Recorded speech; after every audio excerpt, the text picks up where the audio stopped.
Yeah. That's for sure, and get you engaged with people.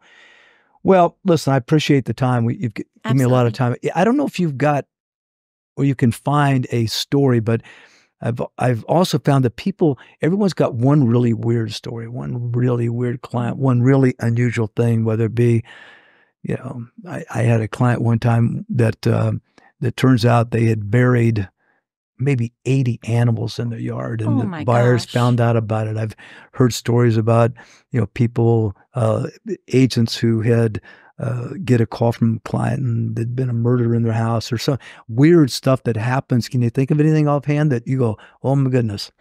I should have prepped you for that. I should have just pulled that. Yeah. So a couple things come to mind. One is the homeowner who has since unfortunately passed away, met a ghost in the house that I sold her, and became friends with the ghost and told me all about the ghost. And this is a story I wanted right here. And they were friends. They were best friends. And she would rock in a rocking chair, the ghost. Really? I never saw it. I don't believe in ghosts. Right. But yeah, the client told me all about it. And she was so thankful that I sold her this house, because I sold her the house that gave her her best friend, which was a ghost. Wow. So that was very weird. Yeah, that's unusual.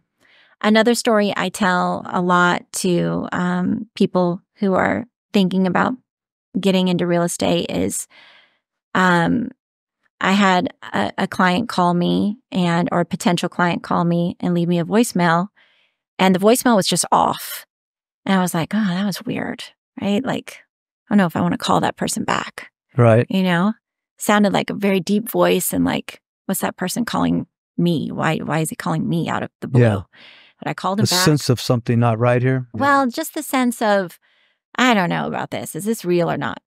So I called him back, and he's like, yeah, I want to buy a house. Can you show me some houses? And I was like, sure, I can show you some houses. And so I actually had Preston with me, which, I think that's interesting that some moms feel like they can't take their kids with them as real estate agents. I took my kids with me on listing appointments. So I had Preston with me. He was holding my hand, and we were showing this man houses. And, I never thought to Google him, and I never thought to really ask him who he was. We were looking at $400,000 houses at the time, which today would be like $800,000 homes. Right. Okay. So we're looking at $400,000 homes, and he's like, yeah, I'm not from here. I thought $400,000 would go a long way. I want a house up there. And I was like, oh, well, if you want that, that's $1 million. We need to up your budget. And he was like, okay, well, call this person and tell him I need more money.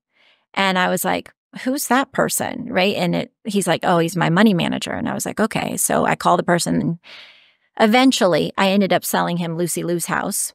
And I still never Googled him. I knew his name, obviously, but I didn't know who he was. Right. And then one day I was watching, when the ball drops for New Year's Eve. Sure.